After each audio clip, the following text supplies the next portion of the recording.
Bonjour à tous et bonjour à toutes. J'espère que vous allez bien, que vous êtes en forme, que vous vous portez du mieux possible en ces temps un peu particuliers. Depuis 2 ans quasiment, on peut dire que nous sommes dans une époque très particulière et qui ne s'arrange pas avec le temps.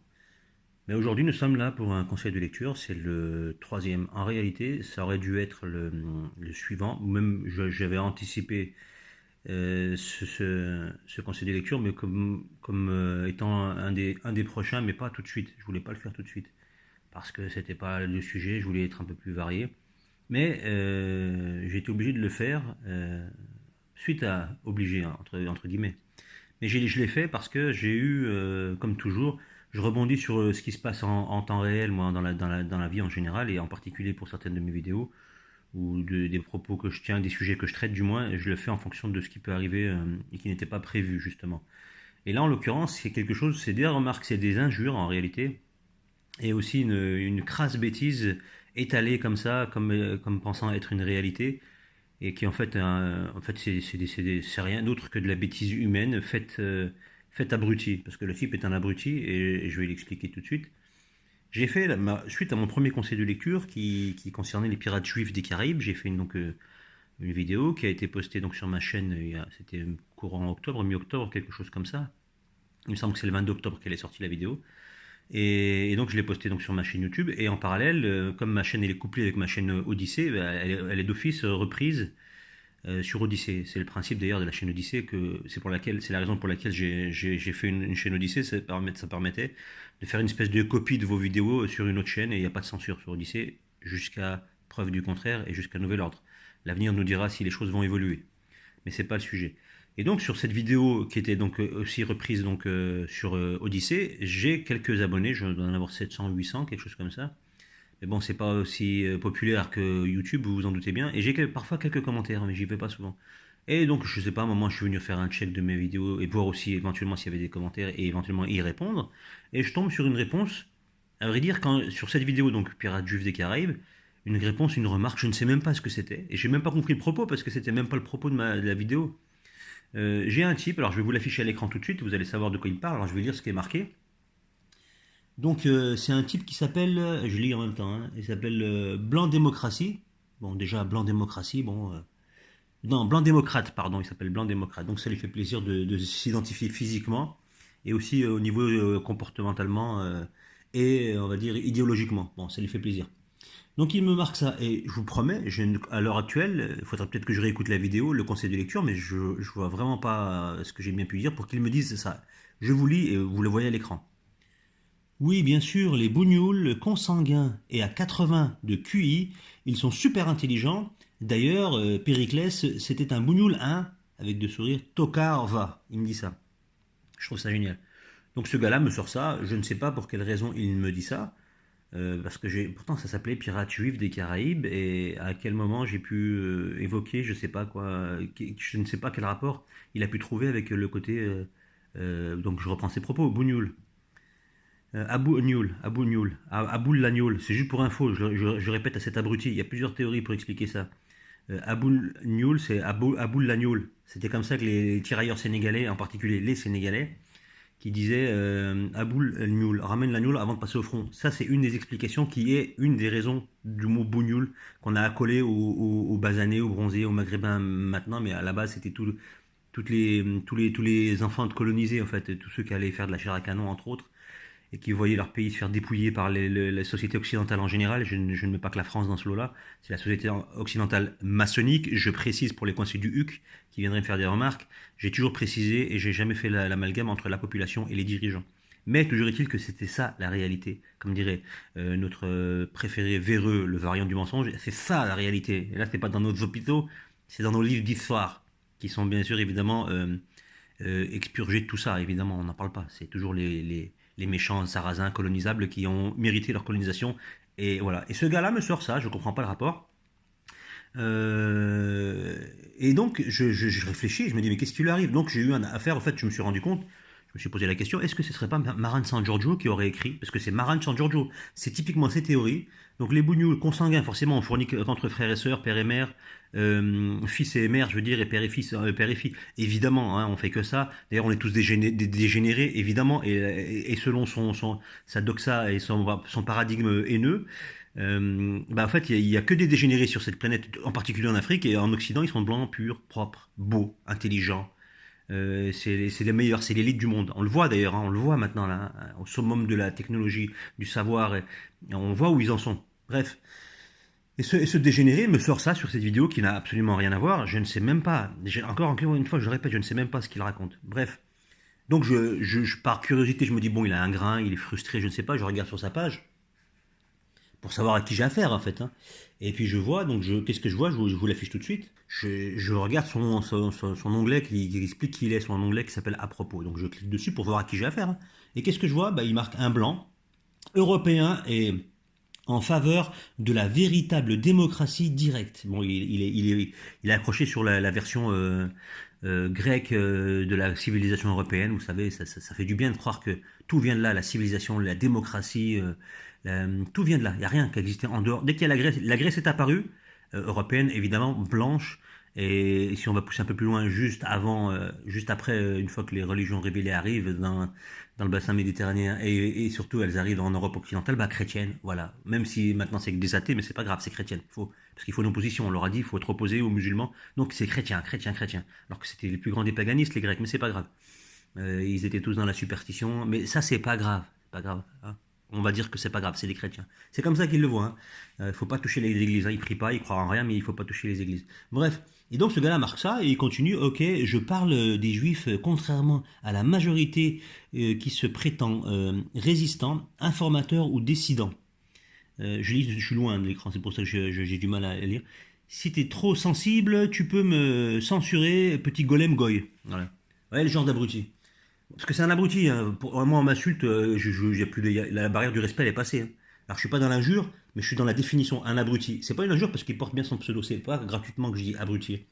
En tant qu'on me traite de dégénéré, en fait, d'abruti fini, de bougnoul, alors qu'il connaît même pas l'étymologie du mot, l'origine, d'où elle vient. Et encore, ça, c'est une version, ce que je vous ai donné comme région. Après, vous avez aussi le principe des Bougnats, les Auvergnats qui travaillaient comme des chiens, d'ailleurs, quand ils montaient sur Paris, qui est monté s'installer sur Paris. Il y a aussi des Bretons, pas que, hein, mais les plus connus, c'était les Bougnats Auvergnats, qui avaient aussi beaucoup de cafés et des choses comme ça. Et avant, quand ils sont arrivés sur Paris, ils travaillaient comme des chiens. C'était des immigrés, hein, sauf que c'était immigrés d'un même territoire, mais d'une zone différente. Et on les appelait les Bougnats. C'est comme ça qu'on les appelait. Et le mot dérive aussi de bougnoul. Les Allemands, ils les voyaient, ils travaillaient comme des chiens, ils les appelaient les bougnouls. C'était une déformation. Ça, c'est une des versions. Il y en a plusieurs. Moi, je vous donne les versions. Il n'y en a aucune qui vient je sais pas, d'ailleurs, quand on dit bougnoul, il faudrait se regarder un petit peu dans le miroir avant d'utiliser des termes qu'on ne comprend même pas. Vraiment. Il y en a encore d'autres, hein. Je ne veux pas les chercher tous, mais c'est juste pour lui dire, il devrait s'enseigner et puis après, ne plus jamais utiliser ce mot. Ça évite d'avoir l'air con, sincèrement, hein. Pour surtout accuser quelqu'un d'autre, parce que c'était les Allemands qui appelaient les Français comme ça. Une partie des Allemands qui appelaient une partie des Français. Je vous laisse regarder également sa page avec toutes les vidéos qui sont reprises. D'ailleurs, c'est juste une chaîne de reprise, il met des vidéos, mais c'est pas les siennes. Il utilise le travail d'autres, évidemment. Donc il parle beaucoup de judaïsme, il aime ça, il adore parler de judaïsme. C'est d'ailleurs pour ça qu'il a dû regarder mes vidéos sur les pirates juifs des Caraïbes. Je sais pas, ce qui a été dit, ça n'a pas vraiment dû lui plaire pour ce blanc démocrate, hein. Moi, quelqu'un qui se qualifie par sa couleur de peau ou par son orientation sexuelle, je ne parle même pas avec ces gens. C'est une preuve de bêtise totale. Quand on a des pseudos comme ça et qu'on l'affiche et on fait croire que je ne sais quoi, c'est quoi, je ne sais pas, c'est pour s'identifier entre vous, c'est pour vous renifler le postérieur. J'ai l'impression que c'est signe d'identification. C'est comme les animaux font, ils pissent dans un endroit où ils se reniflent le derche pour dire ah ouais tu t'appelles comme ça, d'accord. Mais tiens, t'as besoin de dire qui tu es, de quelle partie de quel groupe tu es, précis ethniquement, parce que c'est ça. Métis heureux, on va s'appeler comme ça, ou maghrébin résistant. C'est quoi ces noms à la con? C'est quoi le projet? Sectorisé sur sectorisé. On fait des sectes, on coupe, à la fin il reste plus personne. C'est des confettis. Donc je reprends ce que je disais, pourquoi j'en arrive à faire cette vidéo. C'est parce que dans sa citation insultante, il me cite à la fin, il me dit d'ailleurs Périclès c'est un bougnoul, hein. Donc c'est un grec évidemment, Périclès, et donc évidemment c'est pas un bougnoul, c'est un grec, c'est pas être qu'un européen. Donc il me dit ça pour me charrier, pour me dire t'as vu, espèce de bourricot. À l'heure actuelle, j'ai toujours pas compris pourquoi il parle de ça, hein. Et je me suis rappelé, je me suis dit, mais Périclès, est-ce que j'ai vu son nom dans un de mes ouvrages? Et pas n'importe lequel, j'ai réfléchi, et j'ai souvenir d'avoir vu ce nom, de l'avoir stabilosé dans une... Parce que quand je lis un bouquin, je stabilosse. Et après, ça m'est revenu. Et je me suis dit, en plus, le mec, il est con, parce qu'il tombe vraiment mal, là. Il tombe vraiment mal. Et donc, c'est dans ce bouquin que vous voyez là. La Cité d'Isis, c'est de Pierre Rossi. C'est un auteur, et je crois qu'il était corse. Si je dis pas de bêtises, je vérifierai plus tard, parce que des fois, je fais des recherches, après j'oublie. Il me semble que c'était un auteur corse. Il a fait plusieurs livres. Très, très grand auteur. Très, très, très, très érudit. Et donc, c'est ce livre-là, donc Le Conseil des lectures, que j'avais prévu de faire plus ou moins long dans quelques temps. Alors là, ça va lui arracher la gueule, parce que là, histoire vraie des Arabes. La Cité d'Isis, vous dites, bon, ok, c'est bien. Ça va parler de mythologie, de ce genre de choses. Mais ça va parler de tout, de plein de choses. Alors, donc j'ai fait une grande intro, donc je pense que je vais pas m'attarder 300 ans, donc c'est un conseil de lecture comme son nom l'indique, bah, c'est pour vous conseiller de lire cet ouvrage. Cet ouvrage, je l'ai découvert via Salim Laibi il y a, je sais pas moi, 4 ans, quelque chose comme ça. Je l'ai acheté dans la foulée 3-4 ans, je sais plus. Donc je cherchais beaucoup d'ouvrages sur tout ce qui était ancienne civilisation. Alors je cherchais des ouvrages, comme toujours, je cherche toujours des ouvrages qui sont d'un point de vue narratif neutre. Si le gars est trop pris, a trop d'a priori et il parle d'un point de vue d'un camp, en général ça me fatigue vite et je lis pas ces ouvrages. Il y en a plein comme un conseiller. Mais après quand vous regardez un petit peu la façon dont il présente les choses, vous voyez qu'ils sont de parti pris. Ça m'intéresse même pas. Après, il y a des fois, c'est intéressant de savoir ce que dit un auteur avec son parti pris pour vous donner une image de son univers mental et de ce qu'il retient de l'histoire par rapport à son attachement, par rapport à son camp, on va dire. J'aime pas ce mot, mais c'est comme ça. Ça peut être intéressant pour ça. Mais pour le reste, quelqu'un qui raconte un fait historique, s'il est de parti pris, ça va être galvaudé. Ça va toujours être à son avantage. Donc c'est pas intéressant. Il y a beaucoup de livres. Moi, j'ai beaucoup recherché et essayé d'étudier toute l'histoire des croisades. Et il y en a beaucoup, c'est de parti pris. Donc, d'ailleurs, à ce propos, en parlant des croisades, je vous conseille une chaîne, j'en ai déjà parlé plusieurs fois, que je trouve géniale, d'ailleurs que j'ai découverte il y a quelques années via mes recherches justement sur les croisades, et la piraterie aussi. Il s'appelle Hérodote.com, je crois. Hérodote.com, c'est un jeune homme 25-26 ans, super érudit, super humble, il explique bien, super intéressant. Je vous conseille de suivre sa chaîne, il doit avoir, je sais pas, 70-75 000 abonnés, quelque chose comme ça. Super intéressant, très très intéressant, vous allez voir. Et lui, il est vraiment, c'est un neutre. Il est neutre et il est d'une grande honnêteté dans ce qu'il fait. Et donc, je vous conseille vraiment d'aller voir ses chaînes. Il donne des conseils de lecture. C'est un littéraire. Hein. Il parle. Il sait de quoi il parle. Hein. Il parle pas de n'importe quoi. Et il donne beaucoup de références, beaucoup d'ouvrages. Mais lui, il est spécialisé sur les croisades, sur l'Empire ottoman et en particulier, entre autres. Donc, mais beaucoup les croisades, il a beaucoup parlé de ça. Et donc voilà, ce genre de personnes, voilà, il y a des gens qui sont comme ça, enfin il y a des auteurs, et celui-ci en particulier, pour moi, alors les gens vont dire oui, il est de parti pris, machin, il est pro-arabe, il est baboucholâtre, etc. Enfin, sincèrement, vous le lisez, vous allez comprendre que ça n'a absolument rien à voir. Il reprend un mythe, en fait. Alors je vais vous lire, donc je vais déjà vous donner l'année, parce que le livre, c'est pour vous dire quelle année il a été fait. 1976. Donc il a fait d'autres ouvrages, comme par exemple celui-ci, je ne les ai pas lus, mais il faudrait que je me les procure à l'occasion, ou il faudrait que je les trouve déjà. L'Irak des révoltes, la Libye, la Tunisie de Bourguiba, de Suez à Aqaba, le pétrole arabe dans la guerre, les clés de la guerre et un soir à Pise. Donc ça c'est un roman par contre. Et voilà, ça c'est ses ouvrages. Donc ça a été fait, donc je ne sais plus si c'est plus tôt ou après cette édition. Donc ce livre est très intéressant, très très intéressant. Alors qu'est-ce que je peux vous commencer? Par quoi je peux commencer? Il ne faut pas que je sois trop long dans ce que je dis. Je vais peut-être prendre sa préface. Une vision bornée de l'histoire nous a imposé d'en localiser les sources non loin de chez nous, dans l'aride péninsule hellénique et sur les misérables rives du Tibre, c'est en Italie. Les Européens réduisent volontiers les origines de leur culture aux cantons athéniens et romains. C'est là une appréciation erronée. Elle nous a été inspirée par des partis pris confessionnels et politiques. Il n'est guère douteux en effet que les historiens de l'Église catholique romaine, seuls maîtres durant plus de 1000 ans des archives de l'Antiquité, en ont orienté l'interprétation pour la plus grande gloire de l'Occident européen. C'est pourtant sous la lumière torrentielle de l'Asie, Mater Getium, et du ciel nilotique que s'est accomplie toute l'histoire de l'Orient et de l'Occident. L'Égypte et la Babylonie ont rassemblé les puissants effluves dont est née la grande civilisation arabe qui, depuis l'aube des temps, a étendu son savoir-vivre à l'ensemble des terres comprises entre l'Indus et le Tage, le Nil bleu et la Baltique. Athènes et Rome n'en furent que des reflets. En rendant à l'Asie et aux espaces arabes leur juste place, en précisant honnêtement leur rôle dans l'élaboration d'une culture qui est la nôtre, nous souhaitons rétablir, par-delà les seuls Athéniens et Romains, les liens de parenté qui ont uni l'Europe à un ensemble de dimensions singulières, singulièrement plus vastes, où se liront mieux les lignes de son avenir. L'Europe n'est ni le centre du monde, ni le miroir du souverain bien, du souverain bien. Fille de l'Orient, afro-asiatique, elle ne représente dans cet océan d'espace et de temps qu'une région où s'exercent des forces dont la puissance l'entraîne, tout comme elle entraînait autrefois les Césars. Mais les préjugés demeurent, mais un enseignement doctrinaire fausse nos jugements. Mais les images dont nous sommes hantés ont pris la place de l'évidence. Nous croyons que les cours d'histoire que nous suivons dans nos écoles sont identiques à ceux que professent le Caire, Téhéran, Kaboul ou Calcutta. Ce n'est pas vrai. Sur cette illusion, nous n'en avons pas moins établi nos prétentions à régenter les nations non occidentales. Quand nous aurons appris à peser l'exact poids des mondes qui nous entourent, nous découvrirons peut-être, outre la vraie fraternité, tout à la fois nos horizons et nos limites. Prestige du verbe, orgueil de soi, volonté de surélévation, lorsque nous avons prononcé le mot Occident, nous avons tout dit, comme si l'Occident était autre chose que la pente déclinante de l'Orient.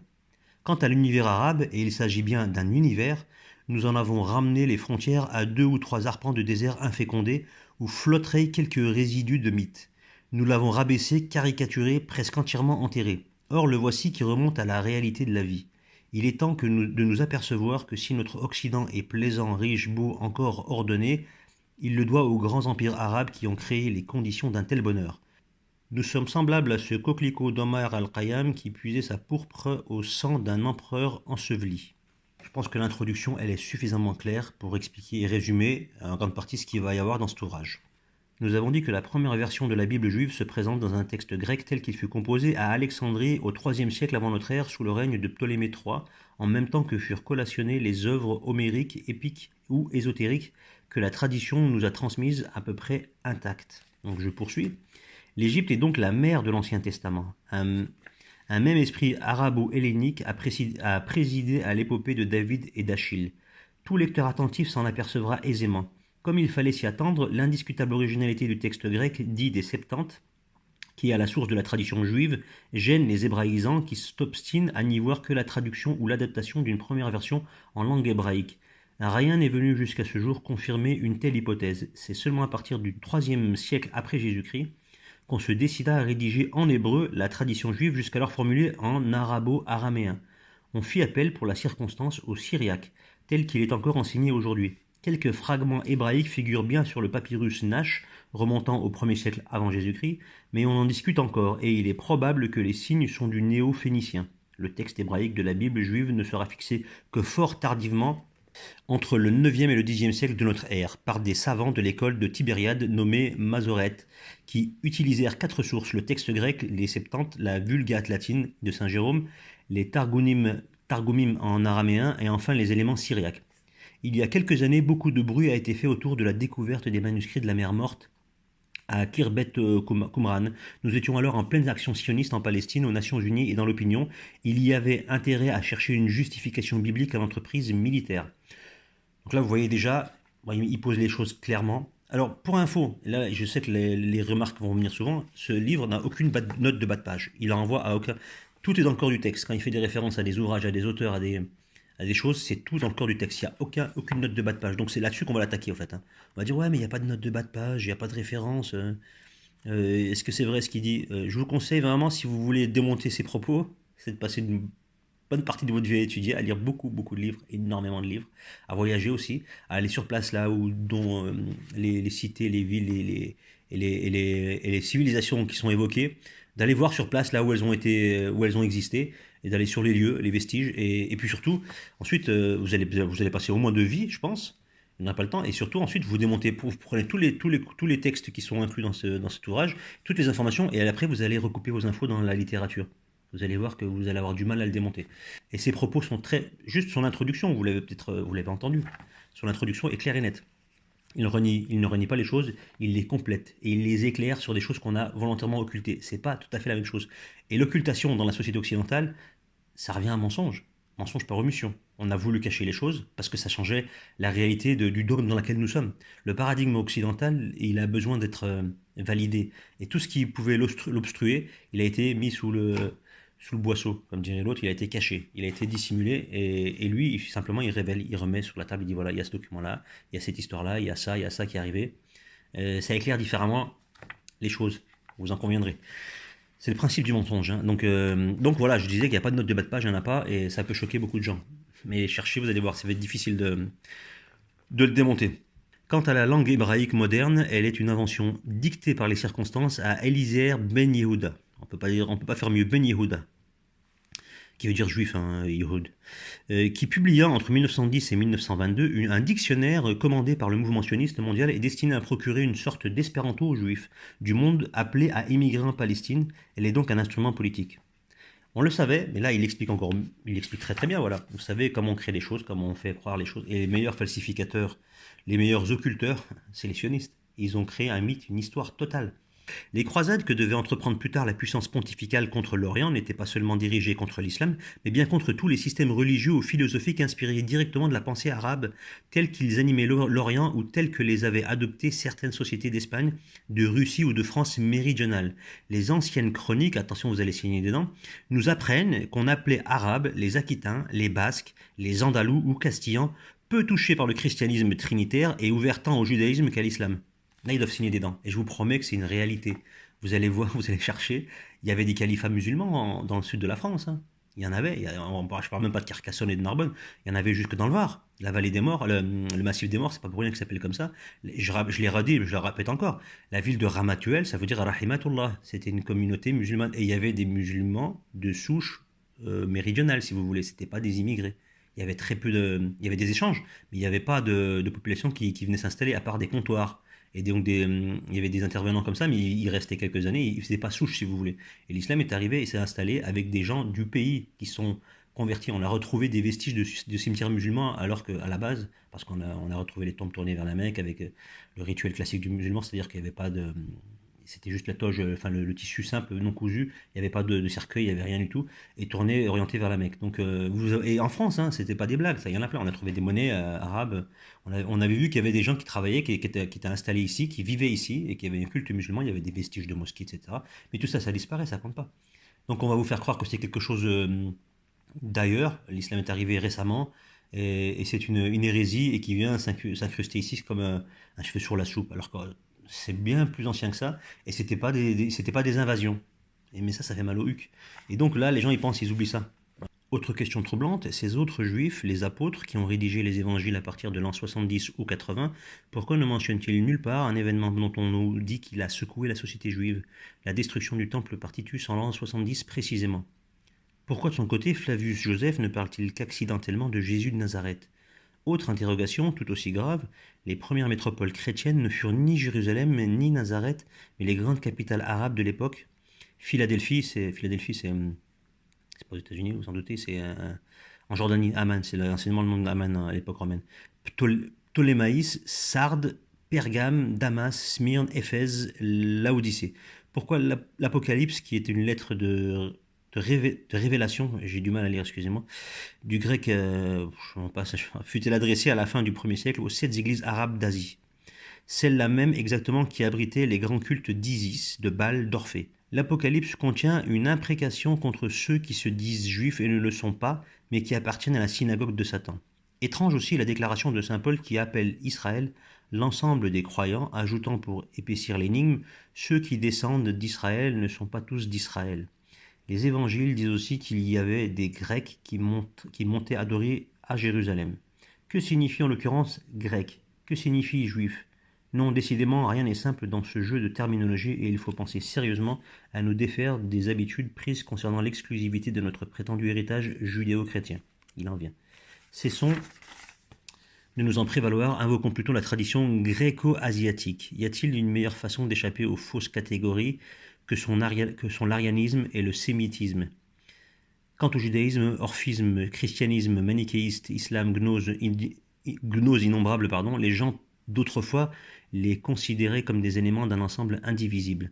L'échange des dieux et des anges s'opérait aisément pour la simple raison que ces gens d'autrefois étaient profondément des croyants. Et c'est bien sans doute parce que nous ne le sommes plus que nous nous attachons furieusement à quelques points de dialectique auxquels nous avons réduit la religion. Je ne vais pas poursuivre parce que c'est tout long, c'est que des infos comme ça. Vous allez avoir mal à la tête. Et c'est frappé du bon sens, c'est frappé de... Il est très perspicace, il va à l'essentiel, il est très pragmatique également, etc. Alors je relis un petit peu des trucs sympathiques, je vais en arriver dans pas longtemps, je vais juste finir par notre cher ami, le bousseux des alpages, là, notre cher blanc démocrate, juste pour finir un peu, parce que c'est un peu à cause de sa ganache que je le fais en fait, hein. Puis après, mais je pense que s'il prend ça, c'est comme s'il faisait une chimio. Il faisait une chimio, mais sans avoir de problème de cancer, rien du tout. Il fait une chimio, il va perdre tous ses cheveux, il va perdre 40 kilos. Lire ce bouquin, pour lui, c'est une chimio, c'est l'équivalent. Ça va être violent. La religion révélée aux prophètes était conforme à leur entendement.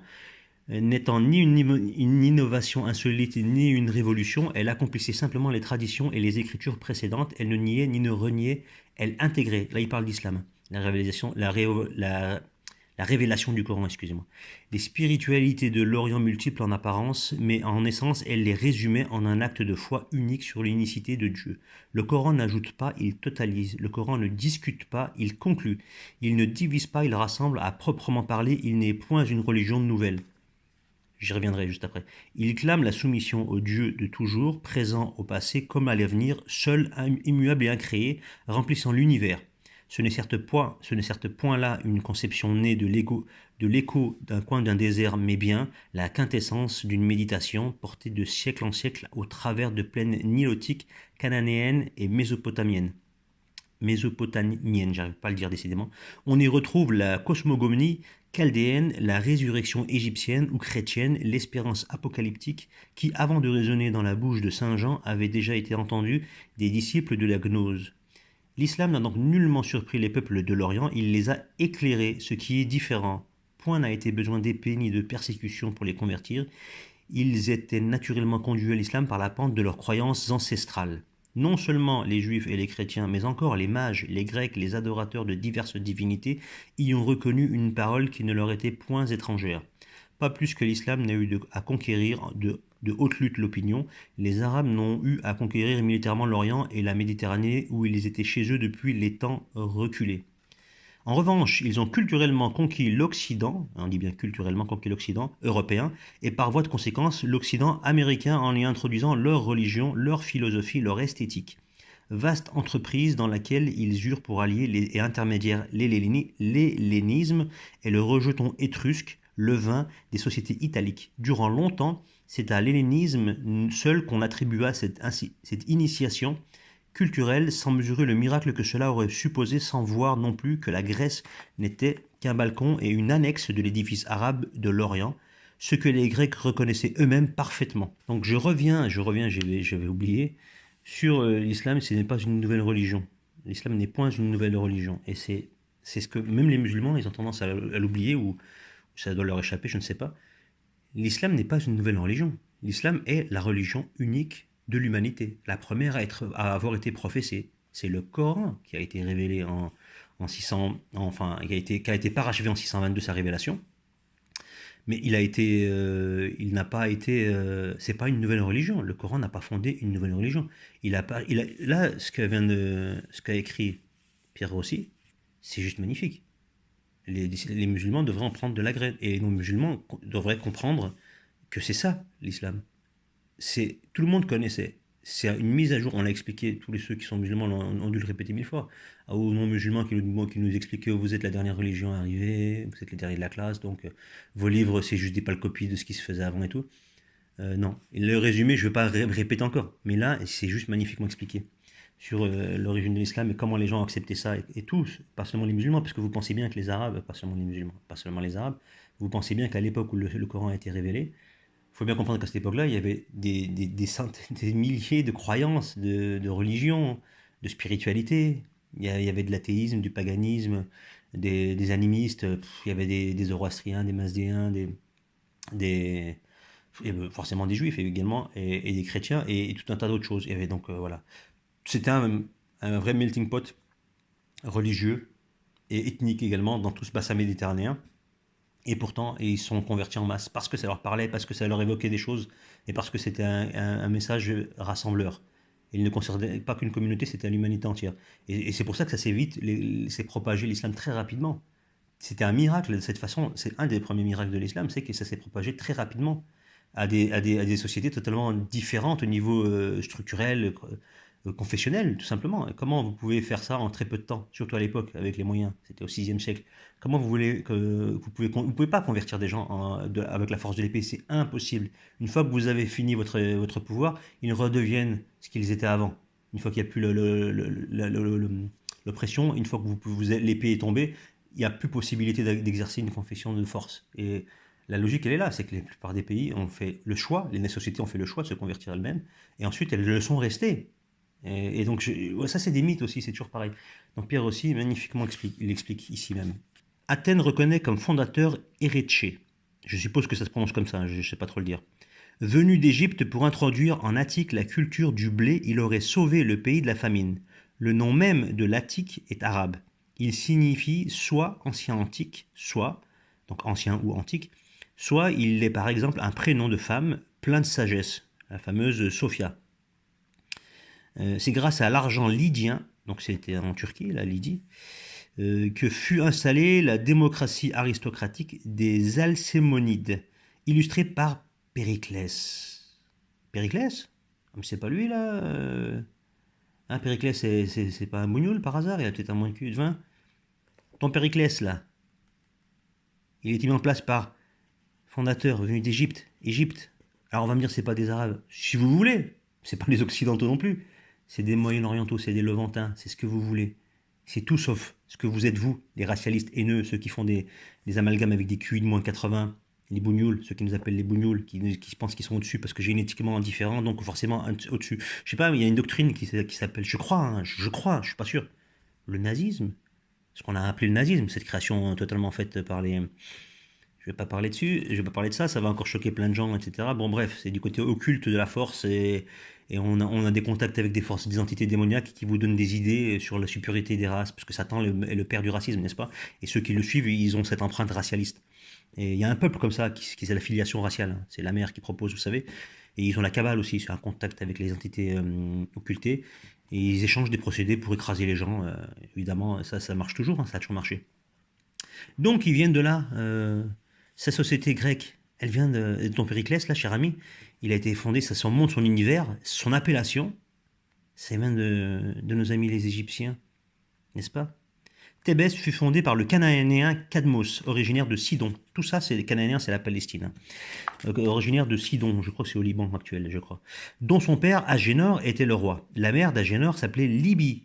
Hein, ça vous dit rien, la Libye? Pélope, pardon, fils de Tantale, a donné son nom au Péloponnèse. C'est en Grèce, une région de la Grèce, la Péloponnèse. Né en Anatolie, c'est en Turquie actuelle. Il s'installa dans la péninsule grecque avec un groupe de compagnons phrygiens, comme les bonnets, vous savez, dont on montrait encore un tombeau en Laconie. Un message laconique, c'est une région encore. À l'époque historique, une tradition très vivante du temps de Flavius Joseph ne fait-elle pas des Spartiates les parents des Araméens? Parmi les listes des rois d'Argos figure un certain Abbas, nom arabe s'il fut. On le disait fils descendant d'Égyptos et de Danaos. Ce dernier, un des personnages les plus étranges de la légende grecque, fut le roi de la Libye avant de s'en échapper sur l'avertissement d'un oracle. Long, inépuisable serait le catalogue des héros éponymes que les Grecs sont allés chercher entre le Nil et l'Euphrate. Il n'est pratiquement aucune cité grecque, sicilienne ou italique qui ne se pare de la gloire d'un aïeul asiatique. Il y a trop de trucs. Sincèrement, je peux pas poursuivre à le lire tout entier. Je peux pas. Il y a des moments, j'ai arrêté de stabiloser. Il y a des trucs que je voulais vraiment pas parce que c'était. Il y en a partout. Il y a vraiment. Et encore, moi, je le relise. Si je le relis encore une fois complètement, je vais trop en mettre. J'ai sauté plein de trucs exprès parce que je voulais pas le saboter. Ce livre-là est juste. Il remet vraiment les choses en place. Vous avez une vision occultée comme ça, mais il vous l'élargit et il vous dit voilà l'histoire générale de cette société, civilisation européenne, comment est-ce qu'elle a hérité, d'où elle vient, qui elle est, et ce qu'elle doit aux autres. Et les autres, ce qu'ils doivent également aux autres, et ainsi de suite. Il ne dit pas que les Arabes sont le centre de la civilisation, et c'est eux qui ont ensuite semé ça en Occident, absolument pas. D'abord, c'est pas arabe, c'est une zone géographique d'influence, et qui elle-même a été influencée par les zones asiatiques et africaine également, et d'autres encore de populations, les Perses, etc. Et une civilisation et grand espace géographique. C'est tout ce qu'il dit, il synthétise à l'Extrême-Orient, l'Orient, le Moyen-Orient, tout ça, il fait une synthèse. Et c'est un jeu de cartes qui est passé, un jeu de dominos, si vous voulez. Ça fait une civilisation qui a donné la suite à l'autre, la civilisation d'à côté, qui elle-même a passé le relais à l'autre civilisation. Et chacune amalgame ce que l'autre avait, elle en rajoute et elle repropose à l'autre qui ensuite elle-même fait la même chose. Et donc à chaque fois il y a des plus-values et à la fin ça arrive. Et celui qui a tout emporté à la fin, c'était l'Occident. Mais il a tout mystifié à la fin puisque c'est le dernier. C'est le vainqueur. Pourquoi il est vainqueur, ça c'est une autre histoire. Et malheureusement, on est à la fin d'un cycle, hein, n'est-ce pas? Et il parle des cycles, il parle des traditions, il parle que de ça. C'est que ça, le bouquin, c'est que ça pendant, je sais pas, 250 pages. Donc, je pense vraiment que ce bouquin, il mérite. Il fait combien de pages? 200, 250, ouais, 250, 248 pages. Je vais vous faire la table des matières hein, pour savoir de quoi il en retourne, puis après, je pense que ce sera pas mal. Donc, des pyramides à la chapelle Médicis, 5 mers, 5 fleuves, 5 empires, les 7 planètes, les divines leçons, astronomie et art de vivre, le grand roi araméen, Ptolémée et Séleucide, adversaires héréditaires, Rome, colonie égyptienne, Byzance et les guerres saintes, la paix de l'islam. Spécial dédicace à Périclès, je vais l'appeler comme ça, notre cher Périclès. Hein. Donc voilà, alors il coûte pas une fortune non plus, hein, j'ai pas les prix, en plus à l'époque c'est une version de 76, donc c'était en francs. Mais moi je l'ai acheté, ouais, j'ai dû le payer toujours pareil, entre 10 et 15 euros, c'est un format, je sais pas, c'est classique, c'est pas un grand livre, mais c'est un livre normal quoi. Passez une bonne journée, faites attention à vous, méfiez-vous des contrefaçons, comme disait Karl Zéro, et méfiez-vous donc de ceux-mêmes qui vous disent de vous méfier des contrefaçons, à commencer par Karl Zéro, qui n'est pas proprement parlé d'une contrefaçon. Enfin, vous allez comprendre pourquoi je dis ça. Si vous me connaissez un peu, vous savez pourquoi je dis ça. Et puis également, ben, méfiez-vous de moi, puisque moi-même, je vous dis de vous méfier de ceux qui vous disent de vous méfier de ceux qui vous disent de vous méfier. Hein. On va se faire le serpent qui se mord la queue, l'effet miroir, l'autre qui se regarde dans un miroir, et on pète un plomb. Évidemment, si je charrie.